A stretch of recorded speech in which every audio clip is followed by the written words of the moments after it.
My name is Yale Halperin. I was born on August the 14th, 1916 in Omaha, Nebraska. Yale, can you tell me a little bit about growing up in Omaha? Yes. Originally, my father died at a very early age. I was not quite 4 years old.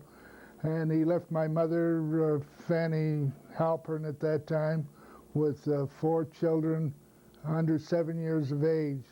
So originally we lived in North Omaha. At one time we lived on Corby Street between 24th and 25th. And then we moved to 1425 North 20th, and we spent a few of our early years there. Went to Kellum School, and in 1922, about 1921, we moved down to South Omaha because my mother had to buy a place to generate an income because she had 4 children that she had to feed and clothe and educate.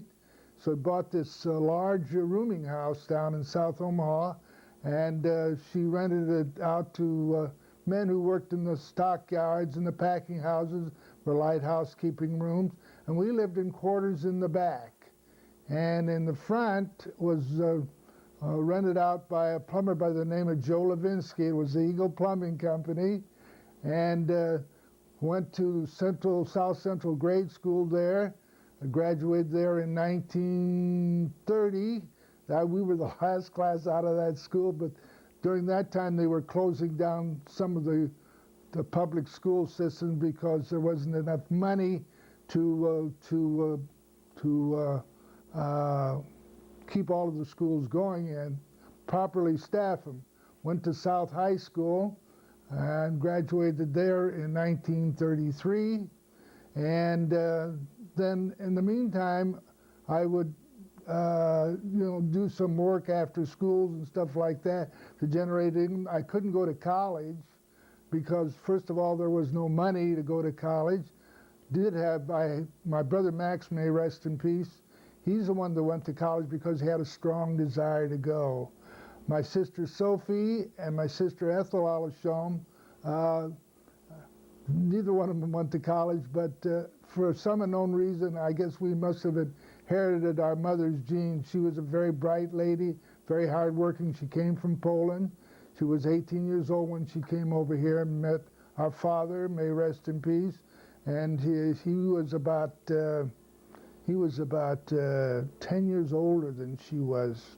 So naturally, when he died, she was faced with the responsibility of raising all of us. But at any rate, didn't go to college, but I went to work.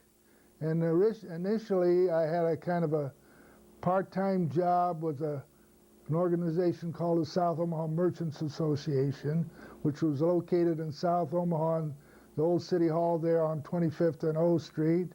And then I did that job in the morning. In the afternoons, I worked for Rikus and Sons, who had their plant at that time over on 20th Street between Charles and Clark. And I worked with the old man Rikus. And he's the one that made me talk Jewish to him, because when we used to make up orders, he said to me, "Red Zimmer noch in Yiddish." And I used to have my tzahakte Yiddish, but at any rate, we got along well, and I worked there for a short period of time, and that's about the time I met Ida. And we started going together, and we went together. Eddie Dolgoff Alashom and courted Esther Whitkin Dolgoff at that time. At the same time, I courted my wife Ida. And Yale, tell me a little bit about your father. Well, my father unfortunately took his own life, so it's kind of a painful subject for me. But I don't remember very much about him at all. There are some things I remember. I used to tell my mother about some things I remembered about him, and she said, "How do you remember that?" I said, "I don't know. I just do." But no, he wasn't around very long. What kind of work did he do? Well, he had From what I can remember, he and my mother ran a hotel at one time down on North 16th Street, and he was, remember those old portraiture cameras, what did they call them, rotogravures or something, street corner type of thing. I remember we had that equipment around. We used to play with it on occasion. You know, this was after he'd passed away, and but he was gone a lot, and so that's why, you know, really don't have that many memories of him. Tell me a little bit about your brothers and your brother and sisters. Okay, my brother Max, may rest in peace.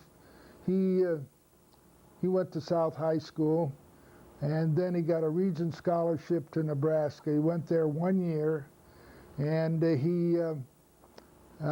that's all he could afford to go there because he got his tuition paid for 1 year. And then he came back home, and he went to work for the government in the Weather Bureau, and he went to school days at old Omaha University, and he was the first class to graduate out of Omaha U when we were over there on 60th and Dodge, that first building. He went over to Iowa and got his master's, and then he went to the service. He was in the service for 4 years. He was a captain in the Air Force, and then when he got out of the Air Force, he went to back to school. He went to the Math Institute at Raleigh, and he got first he wrote his thesis for his PhD and tore it up. Went back to work again, came back after a year, wrote it again, got his PhD in math statistics, went on to work for the National Institute of Health, where he was involved in research statistically of the lung and blood studies. And in fact, is when he passed away, Ida and I and several members of our family, my sister Ethel, my sister Sophie, and many of our cousins, they had a memorial service for him. And in this memorial service, they had a table displayed with many of the papers that he wrote, and some of the papers had not yet been published, so he really made his mark in the world. My sister Sophie, God love her, she's some kind of a gal. In fact, this next week she's going to be 86. I'm going to be 83. And we're the only two living members of our family remain, other than the cousins. And she married Marshall Katz back in 1939. And they went up to St. Croix Falls, Wisconsin to live, raise their family up there. They had 4 children. Miriam, who's now a dietitian. Then they had Helen Jean, who lives out in San Francisco. David Katz, who lives out in San Jose. And Dick Katz, who lives here in Omaha. And he's married to a gal by the name of Amy. Dick and Amy have 3 children. David has 3 children, and his wife's name is Ann, incidentally. And neither Helen nor Miriam have any children at all. But at any rate, when Marshall died back in 1983, Sophie was living by herself. And, you know, we spent a lot of time together. She's just a great gal. She's still very alert and sharp and is into everything. And here back about 8 years ago, Harry Shulman, who had lost his wife, Ann Shulman, a year previously, they got married. And they've been married now for 8 years. They live over at the Landmark Apartments, which is right across the street. And they seem to be very happy, and things are going well for them. My sister Ethel, she was a great gal. She was married to Danny Cohn, who had the Fireside Restaurant. And they had 2 children, Alan Cohn, who's married to Ann, has been very successful in the real estate business.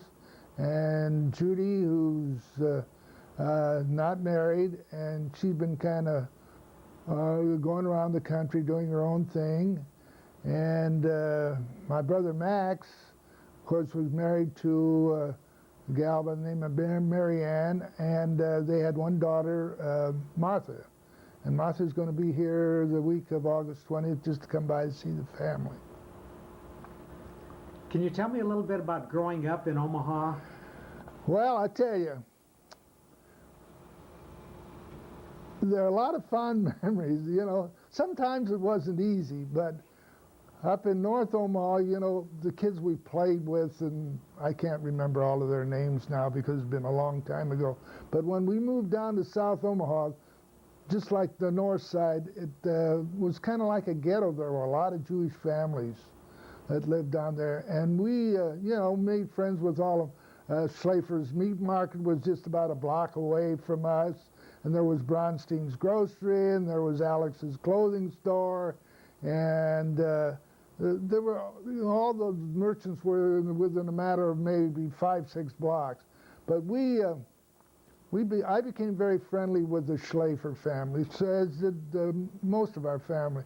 There were a family of about 6-7 boys and one girl, and my friend was Dave Schlafer, and he and I were in AZA together, and then there are other brothers, Phil and Joe. They had 2 sets of twins, Phil and Joe, and Irving and Willie, and I tell you, they fought with everybody in the neighborhood. I'm talking about knockdown, drag-out fights. I remember one time I was over there at their place. They lived in the back of the butcher shop, and I'm sitting in this, in front of the screens of the back window, and Joe and Phil were having a fight like you wouldn't believe.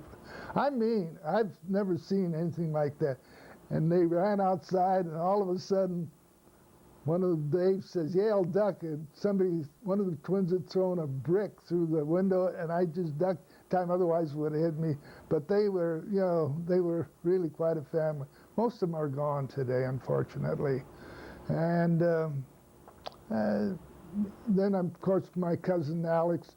The Lipsmans lived in South Omaha. My cousin, Uncle Abe and Auntie Esther always show them, and there were, like, they had a bunch of kids. There were Alex, who got killed at a very early age, and there was Willie and Eve and Sylvia and Helen and Molly and Celia and Harvey and Miriam. No, it's the other way around, Miriam and Harvey. And Harvey Lipsman is still around here. All the rest of them live out of town. But we had a wonderful time growing up. The family was very close. You know, when there was any family gatherings or occasions, you know, everybody was invited. But that's the way it was in Omaha in those days. You know, most everybody was in the same boat. Nobody had a lot of money, so, you know, there was no point in having various social classes because very few people qualified for that. Then in the 40s, right after the war, or before the war, there was this big exodus to California. A lot of the people from South Omaha went out there at that time. But by and large, growing up, although it was tough, we really didn't realize that it was tough because, you know, we made our own good times. It's not like today where, you know, kids have got to have so many material things to be happy. There wasn't any money, so, you know, we played the traditional games, sandlot, baseball, used to play hopscotch, things like that, you know, and it was fine. You know, nobody really seemed to turn out badly. How about your religious activity in your house? Well, my mother was very observant, which was fine, but on Sabbath, you know, she had this rooming house. So on Shabbos was the only time she could clean that place up, and it was hard work because I helped her. And so, you know, we went to Talmud Torah, and both my brother Max and I, and my 2 sisters. And anyway, got to the point where my sister Sophie was going to go to high school, and so was Ethel. And so they wanted to quit, and my mother said, okay. So my big complaint to my mother, may she rest in peace, is, how come they can quit and I can't? She said, because you're going to be bar mitzvah, you know.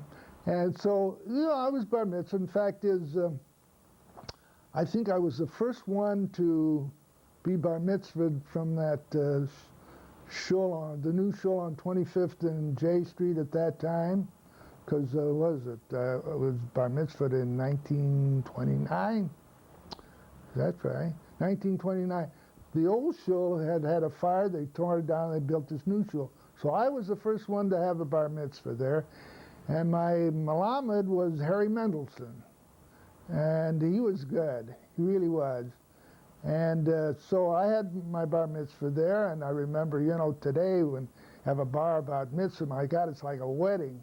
I remember my mother made a honey cake, an erkichel, and herring, and a bottle of schnapps, and that was it. That was the kiddush. See?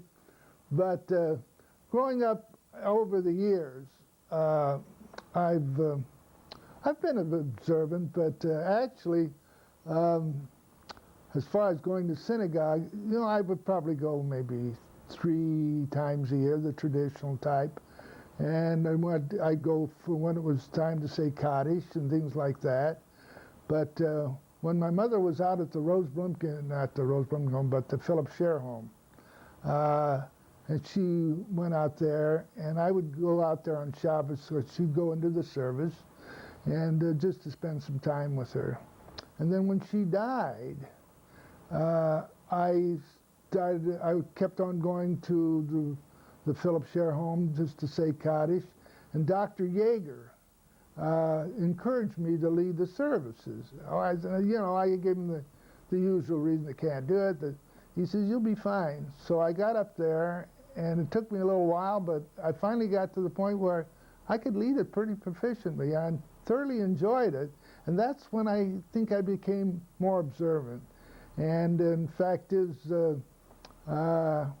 when they opened up the Rose Blumkin home, Charlie Gus, may rest in peace, and I were conducting services out at the Philip Scher home under the tutelage of Dr. Yeager. So when we got out there, Dr. Yeager didn't want to go out there, so Charlie and I went out there. And for 10 years, until Charlie died, we were out there conducting Saturday services. And then when he died, I didn't want to have that responsibility anymore, so I kind of retired, and they gave me the most wonderful act of respect. It was very touching. The last time I was there, they gave me this knitted cross stitch. It had the Lord's Prayer on it, not the Lord's Prayer, but the what am I trying to say? The prayer of the Kohanim, and on the back I've got this card where all the people have signed their names. So for a while there, I did go back on occasion, but here a couple of years ago, I just quit going out there altogether. But anyway, in religious life, growing up was kind of minimal, as were most.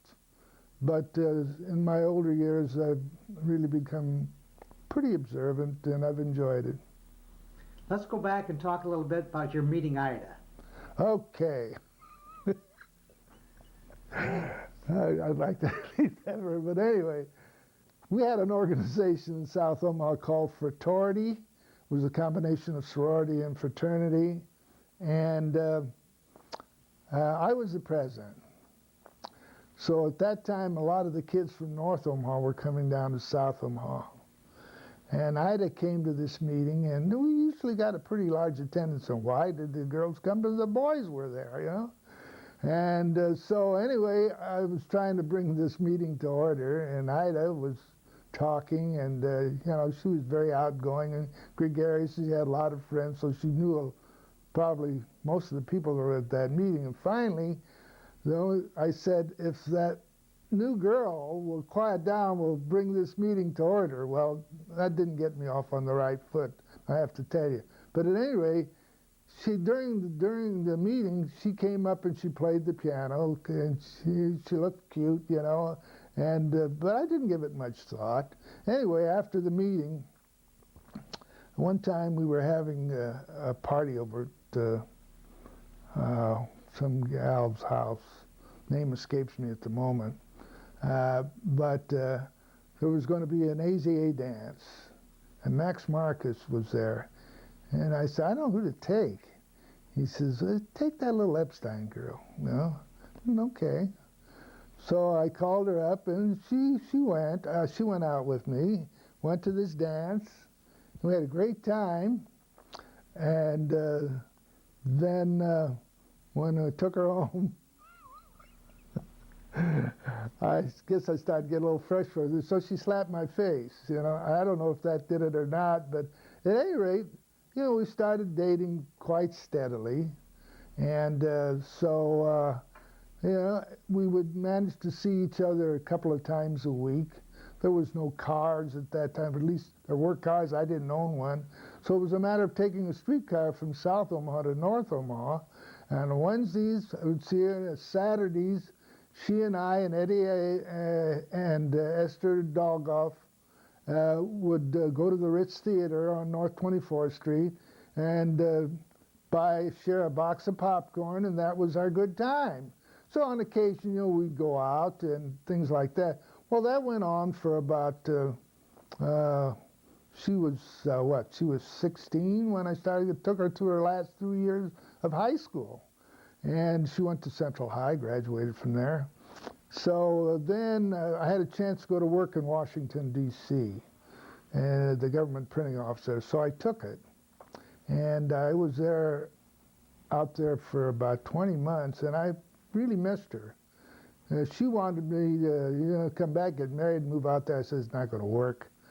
So, but at any rate, I bought a ring for her out there, and I brought it back, and we got engaged, and I went back, and I came back home, and then we got married April 14th, 1940. And of course, we have these 3 wonderful children, Ronna Kaplan and Diane and Howard. And Ronna's got these 2 wonderful boys, Corey Kaplan and Scott, and Corey became engaged. He's going to get married next year, God willing. It's going to be at Scottsdale, Arizona, June the 25th, the year 2000. They're both working in Chicago. I'm talking about Corey and Scotty. Scotty works in Chicago. He'd like to find a gal who he could start a serious relationship with. Everybody wants to be his friend. And of course, Diane, who lives in California. In fact, she's here this week. She's in the mental health field, and she's putting on a workshop with her partner, Mary Brahaney, for District 66. And she never married, but she's been involved in so many things. Her big thing is the mental health field, but she wrote this book, A Lives Well Lived. I remember Bobby and Zadie. It's about Ida's folks. A wonderful book, and she finally found a publisher for it. And that should be going to press maybe in the next 4 or 5 months. And then Howard, who is our baby, God love him, he's married to Carol, and they have these 3 boys, Andy and Adam and Tim. And Andy graduated second in his class from West Side. He got he got a Regent scholarship, not a Regent, but a Chancellor scholarship, Texas Christian. He's leaving Saturday to go to school. Adam is still very active and in school, and so is Tim. And but Howard, after teaching for about 22 years in West Side School, District 66, got this job with the Wellness Council in the Midlands, and he's been their executive director for almost 5 years. Loves it, and he's working hard, but he's doing well.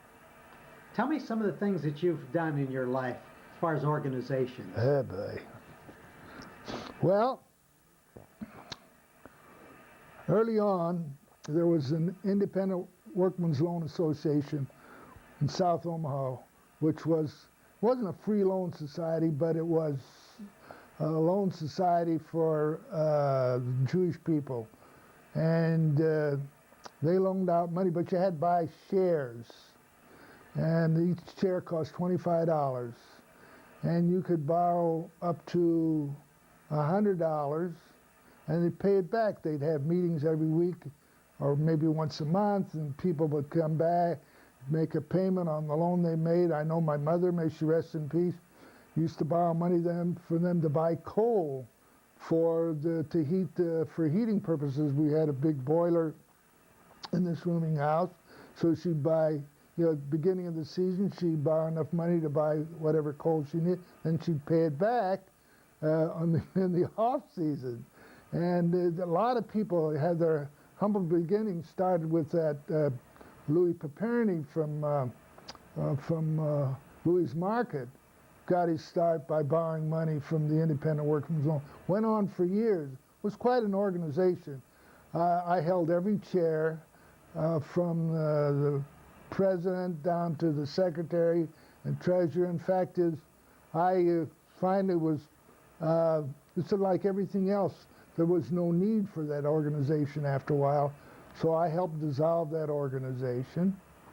And can't remember the date now, but it was late 60s. And then 22 years ago, I became president of the B'nai Abraham Cemetery Association. That was a fraternal organization and affiliated with the South Omaha Shoal.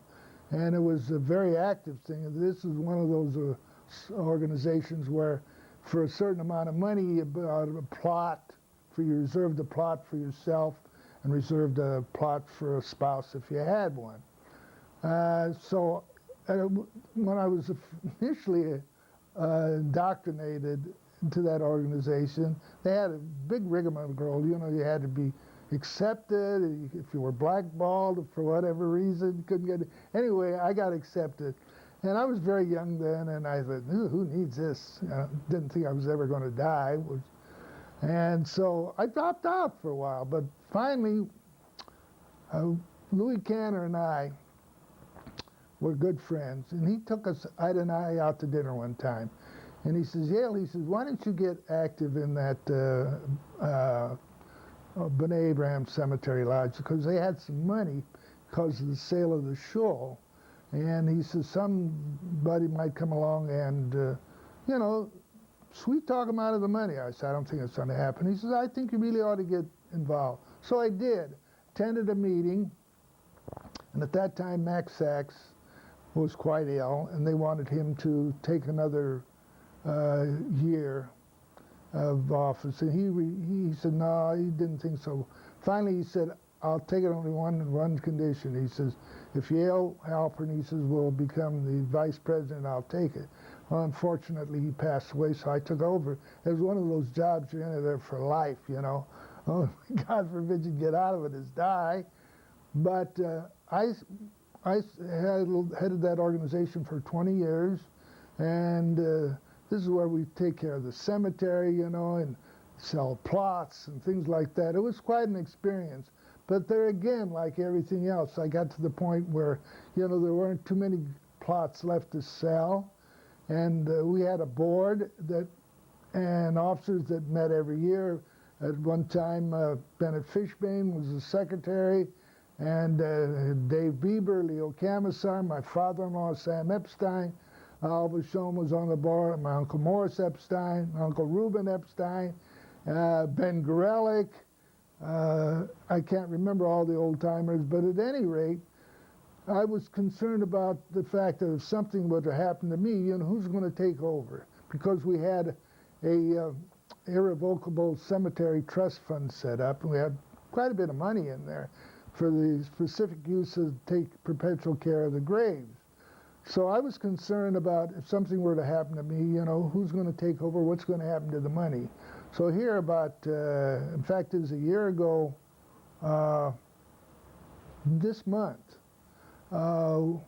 we dissolved that. And I went through that whole thing. And we did it, of course, very legally. It was quite involved. We transferred all those assets to an umbrella trust at Beth Israel.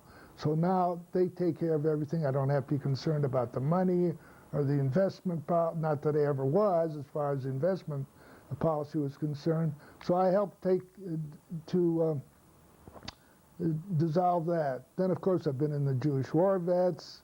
I've been a volunteer out the Rose Blumkin home. I was involved in the sing-alongs out there, but I haven't done a heck of a lot the last couple of years. Tell me about your work history. Okay, where do you want me to start? I'll start after I got back from the service. Ida and I were trying to rent an apartment because she'd been living with her folks while I was gone. In fact, as our oldest, Rana, was born while I was in the service, and I couldn't come home. So I didn't see Rana until she was about 3 months old. I came through here. Anyway, when I got out of the service, here we had this little baby that was not quite a year old, and so we were looking for an apartment. I found one, but I found out later they wouldn't rent to Jews, which was okay. So we were forced to buy a home. So we did that. But anyway, my first job out of the service was I went down to, I wanted to help the war effort. So I went to work at the bomber plant at that time. And man, I tell you, I spent 10 days down there they wanted me to look around to see how important my job was. I was going to be an inspector, and the most boring 10 days I ever spent in my life. Finally, I went up to my supervisor and I said, look, this is not going to be for me. I said, before you spend any more money on me, I said, I'd really like to quit. So there was no problem because I had a military history and they couldn't hold me down there. So anyway, I went to work for Omar Bakery as a wholesale route salesman. And was on that for about 20 months. Then I had a fellow who came back from the service by the name of Joe Law. And I knew him from before the war. And his father had been in a local cartage business, Blue Line Transfer Company. So he approached me about going into business with him. Well, it sounded okay to me. So we got into business, and I spent, 8.5 years with him. And we built a business. It was hard work. It was a struggle most of the time. But at any rate, about back in 1953, I decided that I wanted to get out of that business because I'd had a bout with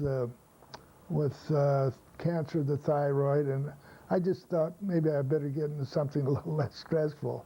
So first of all, before I did that, Ida and I took a trip. We went to New York, had a wonderful time for 2 weeks, came back. But before I'd gone, I talked to Charlie Mogul, may he rest in peace, at Dean's Camera Center, and he had this film developing operation in the basement of his store, but he was looking to get into a wholesale film photo finishing operation. So I talked to him about that, and so when I came back, I got together with him. Anyway, we got into business, and we were in that business for about 9 years. And then it was about the time that Kodak came out with the problem. Well, it wasn't a problem. They were faced with getting rid of most of their volume because of monopoly on the market. So it became a situation where the independent color finisher started up. And the guy at that time, this one fellow, a competitor at that time, wanted to buy our photo finishing business. So, and I said, no. He wanted our color. I said, no. I said, you want our color? He said, you got to take the whole thing. So that's where we got rid of that. And I spent about, 4 or 5 months putting that operation together. And then there was another finisher in town that wanted to buy Omaha Photo, which was the name of the company that bought us. And so at that time, went over there for about 6 months, and then I had a chance to get into the life insurance business. I was approached by a fellow whose name wouldn't be meaningful at this point. And in 64, March 1st, I went into the life insurance business. I worked for the Equitable, and I've been retired now since 1980, but I've been with them for 35 years. It's been a wonderful experience, and Ida and I have enjoyed a real nice standard of living. We've taken a lot of trips, and I still go to the office every day because it's a reason to get up in the morning, someplace to go, and keeps me out of Ida's hair. So that's pretty much what I've done during my lifetime.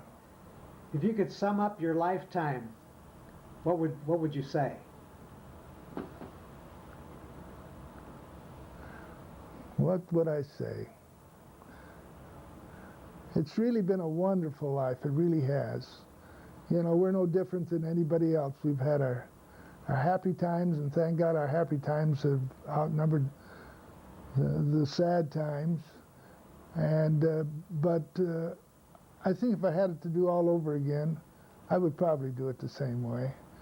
But certainly, you know, I'm happy with the way everything turned out. We've got so much to be thankful for.